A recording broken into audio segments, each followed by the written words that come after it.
अस्सलामु अलैकुम। आज मैं आपको मनाक़िब उमर बिन अब्दुल अज़ीज़ के बारे में बताऊंगा, जिनके मुसन्निफ़ हैं अल्लामा शिबली नोमानी। अल्लामा इब्न जौज़ी रहमतुल्लाह अलैह मशहूर मुहद्दिस गुज़रे हैं।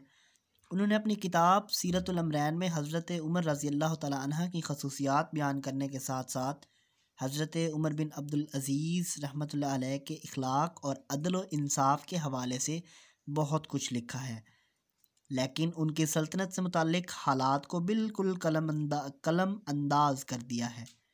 वो मज़हब की एक मुजस्सम तस्वीर थे। मजहबी हैसियत से उन्हें उम्र सानी का लक़ब दिया गया था। एक दिन उमर बिन अब्दुल अज़ीज़ मुसन्नद खिलाफत पर तशरीफ़ फरमा थे कि एक ईसाई ने, जो हम्स का रहने वाला था, दरबार में आकर खलीफा वलीद बिन अब्दुल मुल्क के बेटे अब्बास की शिकायत की कि उन्होंने मेरी ज़मीन पर ज़बरदस्ती कब्ज़ा कर लिया है। उमर बिन अब्दुल अज़ीज़ ने ईसाई से पूछा कि वो क्या चाहता है। उसने कहा कि मैं कुरान मजीद से फ़ैसला चाहता हूँ। आप रहमतुल्लाह अलैह ने अब्बास से मुखातिब होकर कहा, अब्बास, खुदा की तहरीर तेरे बाप की तहरीर पर मुकद्दम है। ये कहकर वो ज़मीन अब्बास के कब्ज़े से निकाल कर ईसाई को दे दी। उनका एक बड़ा कारनामा बनी उमैया की नाजायज़ कार्रवाइयाँ मिटाना था। सलातीन बनु उमैया ने रियाया की बहुत सी ज़मीनें उनके कब्ज़े से छीन कर शहज़ादों और ख़ानदान के मेंबरों के नाम कर दी थी। उन्होंने वो ज़मीनें रियाया को वापस दिला दी। अगरचा ख़ानदान की तरफ से बहुत मुखालफत हुई, लेकिन उन्होंने किसी की परवाह न की। हत्ता कि उन्होंने किसी की परवाह न की कि एक दफ़ा अपने ग़ुलाम मज़ाहम से भी इस सिलसिले में बात की तो वो फ़ौरन आप रहमतुल्लाह अलैह के बेटे अब्दुल मुल्क के पास गए कि वो उनको ऐसा करने से रोकें। लेकिन अब्दुल मुल्क भी बाप की तरह नेक और ईमानदार थे। मज़ाहम को बुरा भला कहा और बाप के पास पहुँचने और उसी वक्त बाप से कहकर ऐलान करा दिया। बाप ने ऐलान करने के साथ साथ जागीरात की तमाम सनदें कैंची से कतर कतर कर फेंक दी। इस तरह तमाम ज़मीनों और जागीरों से दस्तबरदार हो गए।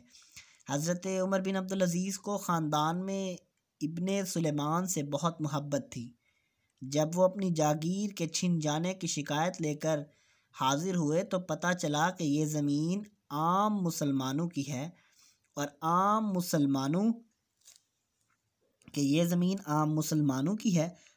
मुसलमानों को ही मिलनी चाहिए। लिहाजा शदीद मोहब्बत के बावजूद भी वो ज़मीन आम मुसलमानों में तकसीम कर दी थी। उनके इखलाक की एक और ख़ूबी ये थी कि आप रहमतुल्लाह अलैह गैर मुस्लिमों से भी मोहब्बत से पेश आते। मुसल्लिमा बिन अब्दुल मुल्क, जो ख़ानदान बने उमैया का दस्ते बाजू था, ने गर्जा के मुतवल्लियों के ख़िलाफ़ मुकदमा दायर कर दिया।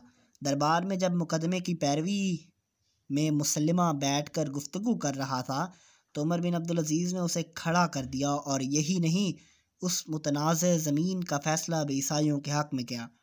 उमर बिन अब्दुल अज़ीज़ रहमतुल्लाह अलैह अक्सर ईसाइयों और यहूदियों के यहाँ मेहमान होते थे, ताहम खाने की कीमत दे दिया करते थे।